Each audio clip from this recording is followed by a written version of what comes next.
right, here's the gorgeous Berlin. She doesn't know what's coming. She doesn't hate the bath. She doesn't love it. We've kind of just built her up to accept it. She's indifferent.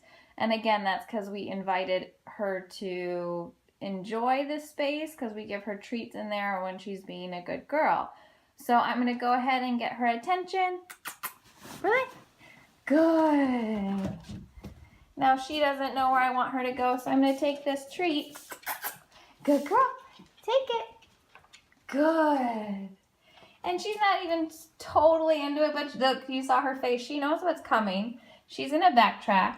I'm going to say, take it. Good, and I'm going to invite her to go in. Now, you guys saw it. She knows what's coming up. She would rather be napping. But it's going to happen. So a few things I wanted to point out in here is something I love for her is these lovely mitts, these drying mitts. Berlin doesn't love the dryer, the hair dryer that we were using. It's, very loud in their ears and everything. So we love these. We got 2 sets. They dry her perfectly. Of course, with your dog, maybe they're smaller or they have longer hair, you might have to get more or less, or use what works for your dog, of course.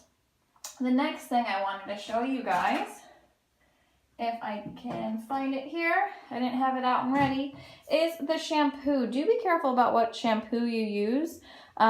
We bought this kind because we find that it doesn't agitate Berlin's skin. A lot of shampoos can dry out their skin. If you find your dog is scratching a lot after bath, you might want to consider looking into another option.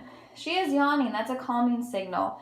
She's licking her lips, a calming signal. It's not bad, but again, she doesn't love it. And the next thing I want to remind you guys to do is test that water first. We get it to a nice lukewarm temperature without putting her in there, and then we know it's ready to go. So do test that. We want to be kind to them and make it as pleasant as possible. Going back to that first video, if Berlin was not used to the bath, if getting her in here was an accomplishment, I would go ahead and open the door and let her go and actually not do the bath today.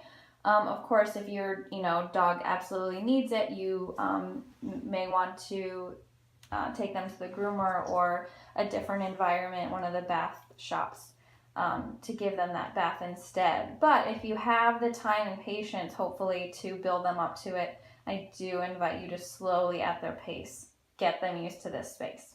So, all right, we're going to go ahead and start her bath. I hope this helped. Again, do your dog a favor, go at their pace, make it as fun as possible. And for Berlin's sake, we're going to get this show on the road. All right, see you guys next time.